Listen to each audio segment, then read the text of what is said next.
We don't have to look far in society to see that political polarization is at a generational high in America.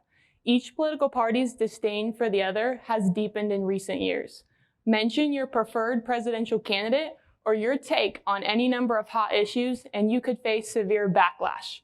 With the increasing number of hate-filled social media posts, partisan headlines, and angry rants on news sites, the polarization seems to have no end. What is causing such fierce polarization in our country? Fueling political polarization is a lack of civilized debate at all levels of government. In order to dive into this interconnected relationship between polarization, politics, and civil discourse, first we must get to the root of the issue. The lack of critical thinking in the United States is the root cause of absent civil discussion. A person cannot even engage in civilized debate if they have never examined the facts to understand why they take a particular issue. Americans and politicians alike must research to know why they believe what they believe. Once people know why they take a stance, then they can appropriately debate by making valid points and listening to the other side. If someone cannot critically think to state their reasoning with evidence, how can they be expected to civically discuss? I first became interested in this issue when I began my career in the education field working with young people. In my range of experience, many young people do not possess many applicable critical thinking skills. Many want to simply be told the answer instead of figuring it out for themselves. When asked to draw a conclusion, the vast majority struggle to gather evidence, discern bias, or distinguish fact from opinion. While my experiences are merely anecdotal, please understand they reflect a trend in the larger American population. A study from the University of Illinois Urbana-Champaign studied the ability of the average American adult to differentiate fact from opinion. What the study found shocked researchers. 45% of participants differentiated fact from opinion in about half the instances. Essentially, 45% of people did just as well if they would have just simply guessed. While identifying facts from opinion might sound like primary school content, in reality, it's much harder than you realize. Researching and stating facts to back up an opinion is a key aspect of civic discussion. If the average citizen can't even conduct research to make an informed decision, how can they be expected to civically discuss? The average American struggles to select the candidate that most closely aligns with their political views. A study from the Society for the Psychological Study of Social Issues found that out of 4 candidates, respondents correctly selected the candidate that most aligns with their view a meager 31% of the time. Those odds are not much better than just randomly picking. Voters as a whole are not able to select the correct candidate because they're not thinking for themselves to see who is the best choice. Voters are going into elections uninformed because they're not taking the time to critically think and mull over the facts of each candidate. The facts of each candidate are found in the candidate's actions, policies, and words, the primary sources.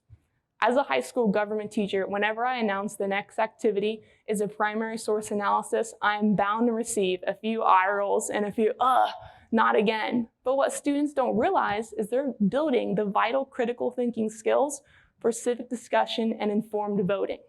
The most effective way for them to do so is to examine these primary sources. Instead of listening to politicians argue over which powers the state has versus which powers the federal government has, go read the Constitution and figure it out for yourself. Instead of watching news personalities debate the application of the First and the Second Amendment, go read them yourself. But primary sources are not just founding documents. What we need to do is watch a current event unfold, find the primary sources, such as videos, manuscripts, and eyewitness accounts to truly build an evidence-based opinion. We must model this critical thinking behavior for our children, coworkers, students, and friends. It's imperative that we do not simply just tell these young people what to think. We live in an age in which people, especially Generation Alpha and Gen Z, are searching, but they don't know how to search. All too often, adults deprive young people of the ability to critically think and problem solve by swooping in with answers. While it may be quicker to simply give them an answer and send them on their way, we're actually doing them a disservice. We must model primary source analysis and logical reading to teach them critical thinking. If we don't, young people will never be able to hold fast to a belief, Every time someone presents a new idea, they'll waver. If we simply tell young people what to think, they'll be informed for one day. But if we take the time to teach them how to think, they'll be informed for a lifetime. Our democracy was only intended for a nation of thinking people. Founding Father John Adams famously said, "Liberty cannot be preserved without a general knowledge among the people. The people must be informed in order for the freedom found in democracy to flourish. If the people cannot critically think to attain a basic understanding of public policies, then democracy dies." Our beloved country pushes further to the edge of democracy as people fail to critically think about public policy. Critical thinking does not even typically happen on its own. A person must be aware of their need to examine the facts and must desire to develop their own evidence-based opinion. A study from the University of Maryland with over 1,200 participants found that 70% believed they were more knowledgeable about politics than they truly were. When one of their misconceptions was explained, many refused to change their mind, even though they lacked the evidence to back up their claim. If the facts hurt your feelings, there's no chance you're critically thinking. Americans need humility to admit they don't know it all and need to research before taking a stance. As King Solomon famously wrote in the book of Proverbs thousands of years ago, "When pride comes, then comes disgrace, but with the humble is wisdom." Pride does not lead to the wisdom found in critical thinking. Humbly take the time to seek the truth and show respect to a person with an opposing viewpoint. Unfortunately, a lack of humility is increasingly evident in our polarized world, with people shouting a hot take before there's even been time for us to examine the facts. We should honor each other by researching before taking a stance.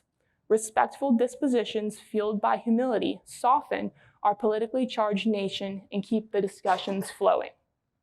When we stop talking, politics grind to a halt and animosity rusts the gears of democracy. Politicians and citizens cannot expect to achieve anything politically if they can't even discuss the issues of the day. With our polarized partisan congressional session, very little seems to get accomplished. When we refuse thoughtful communication and isolate, polarization halts the gears of democracy. Using critical thinking and political discussion is the beginning of depolarization. When people critically think to understand why they believe what they believe, they can actually engage in civil discourse. People can then make logical arguments, back up the reasoning, and attempt to reach a compromise or a consensus. If an evidence-based approach rooted in critical thinking is not taken, how can one expect intelligent discussion to take place? One would have as much luck as reasoning with a 3-year-old. When people on all sides of the aisle humbly put aside their differences to talk, they learn why the other side thinks a certain way. As we seek to listen instead of seeking to respond, we understand why someone has a particular position, even if we disagree with it. Hearts are softened in a way that only change when we acknowledge someone else's viewpoint while still holding fast to our own ideals. Talking with people we disagree with doesn't mean we don't stand up for what we believe in. We continue talking with people we disagree with because we both want to change America for the greater good.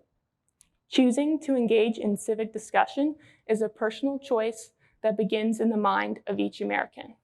Instead of posting a heated comment on Facebook, invite that person to coffee to discuss. Attend civic meetings in your local schools, universities, and community centers. Make evidence-based claims with respect. Instead of shying away from politics at family gatherings, state your reasoning and then ask for others' perspectives. It only takes one person to begin thoughtful discussions in their own community to make a difference in the depolarization of our great country. America most desperately needs a foundation built on civil discourse that comes as a result of critical thinking. With critical thinking as a catalyst, together we can truly create a depolarized democracy for the public good. Thank you.